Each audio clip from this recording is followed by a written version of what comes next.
Hey, it's the initial and first, both, episode of a podcast that deals with the questions that are lurking right out in front of our faces that we have a right to know the answer to, that the entire United States population, and maybe the world, but the entire United States population has a right to the answer to these questions.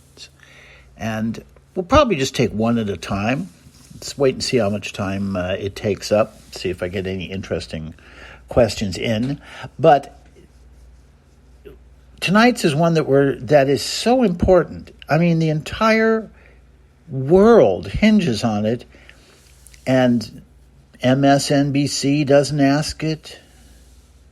ABC doesn't ask it. Nobody.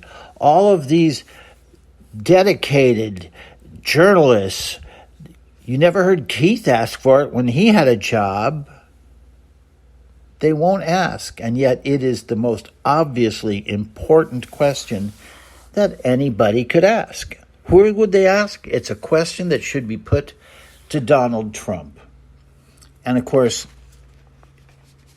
he doesn't answer questions. They keep him away because they know that he's not capable of answering questions.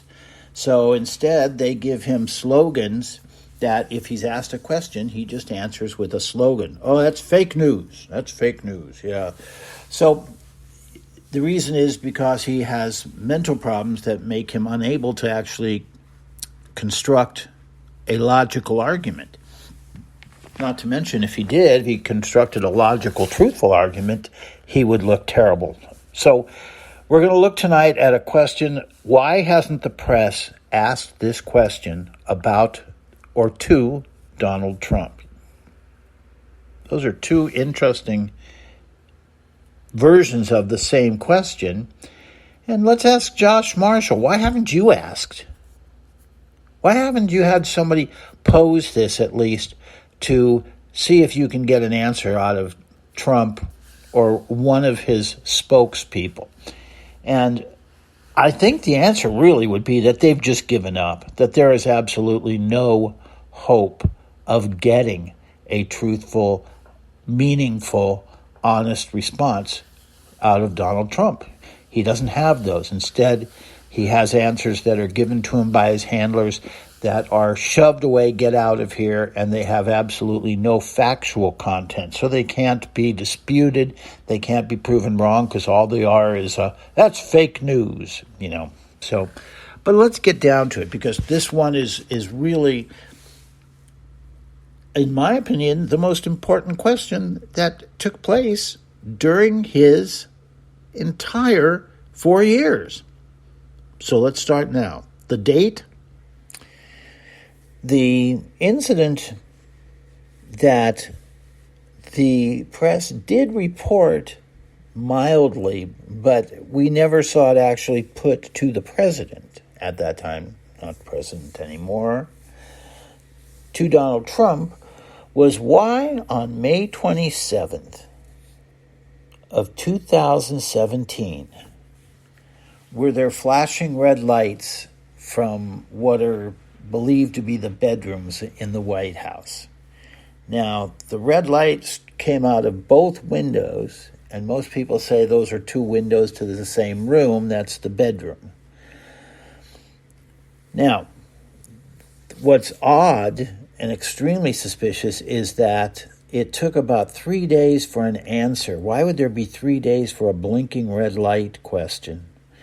And it was not answered by anybody acquainted with Donald Trump. It was answered by the Secret Service. Why are they answering? Well, they answered that that was just the reflection from a car accident out in the street in front of the White House, of which there's no report of any car accident or of any emergency vehicles reporting one, or of anybody being admitted to the hospital for having been injured in such an accident. No, there's no such thing. But the question is, how in the world would you get a reflection off of something inside of Donald Trump's bedroom, and yet it doesn't reflect off the walls of the White House in which those windows are implanted? How could that possibly be? How could there be no red light reflected on the walls of the White House, but they're strong enough to actually be bounced backwards to go in through the window, hit the reflective surface? What reflective surface do you have in your bedroom? Nobody asked that one either. And bounces it back out the window. How does that possibly happen? It doesn't. Well, at this time, there was some research, and it never got too far off the ground, that showed that red light was a treatment for dementia, and that if you gave person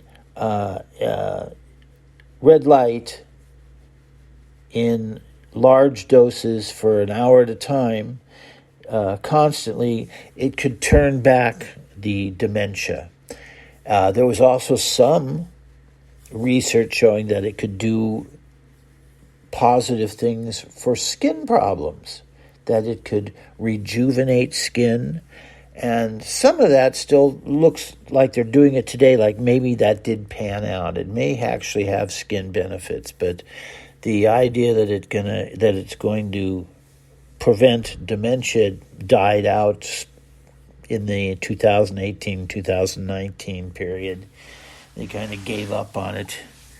That's a very hard disease to to cure or to turn around, dementia. So don't be surprised that this did not pan out.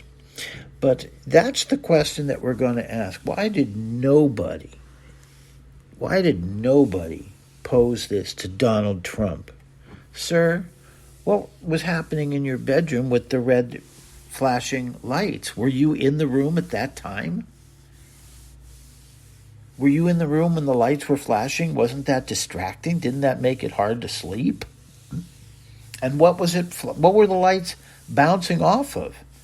And how in the world did it only happen? It looks like it might be about 3 times, that there might have been 2 other occasions that the reflection inside was hidden, but that they did it a couple more times. But how in the world did that happen without it getting seen outside? And how did it happen when there weren't car accidents outside? Why hasn't that question ever been asked? I don't know, but what tells you the answer is completely bogus is that when you look at the answers that you got, in other words, ones that came from the Secret Service and the BS description of it being attributed to a car accident, there's no names. No names ever. There's not any name attributed. Just an unnamed spokesperson for that so-and-so said this, and then an unnamed person for the Secret Service said this. Why is it nobody wants their fingerprints attached to it? And, equally as interesting, why wasn't Trump's personal physician, that guy who went around handing out pills to everybody, a Dr. Feelgood, why did he not ever get asked this question? And of course, everybody knows he lies like crazy. He stood by while Donald Trump said that he, gave blazing great answers and successfully completed a mental acuity case when it looks like it was some other kind of test they gave him, and it was not given in accordance with the directions. There was supposed to be nobody else in the room when you take the test, and Donald took it with somebody else in the room. So everybody knows that his doctor that supposedly treated him when he went into the hospital, and we all know lied about how serious it was, saying it wasn't serious, when in truth he almost died of COVID when he went in, and they lied to us about that, especially that lying doctor who comes out and pretends that he's the center of attention and that he's a movie star, and he just got elected to office, was the amazing thing. The people of, I think, Texas are not afraid to elect a lying jerk to office. But anyway, so that's the first question that we're going to get into tonight. But there is another one Okay? It's a 2-for-1 tonight. What is the other question that the press did ask Nikki Haley? And she said, oh, that's a great question. And you know what? I'm going to answer that as soon as my election is over. And if I win election to office, I will then explain it.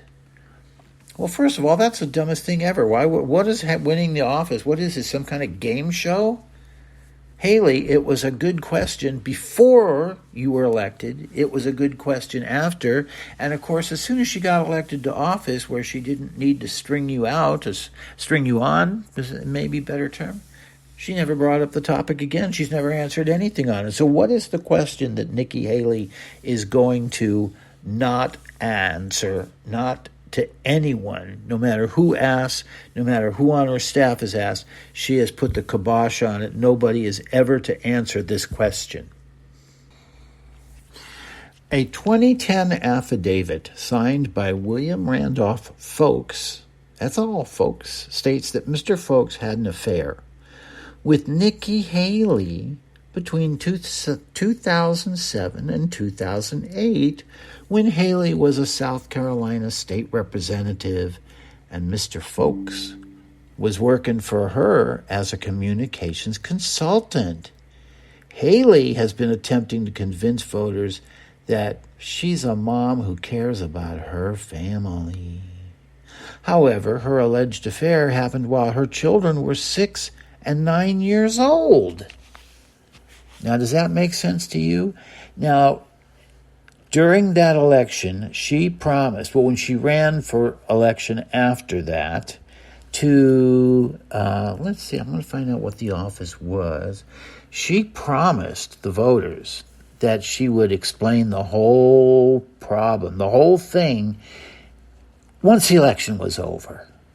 In other words, that's a new way to how you go about removing the fact that you were a slime ball and sleeping around and screwing over your kids and your husband. You just say, I'll explain it to you when the election's over.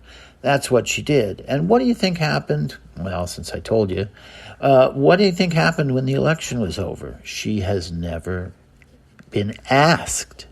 She hasn't been asked, and she hasn't answered one question as to the truth or falsity of the accusation.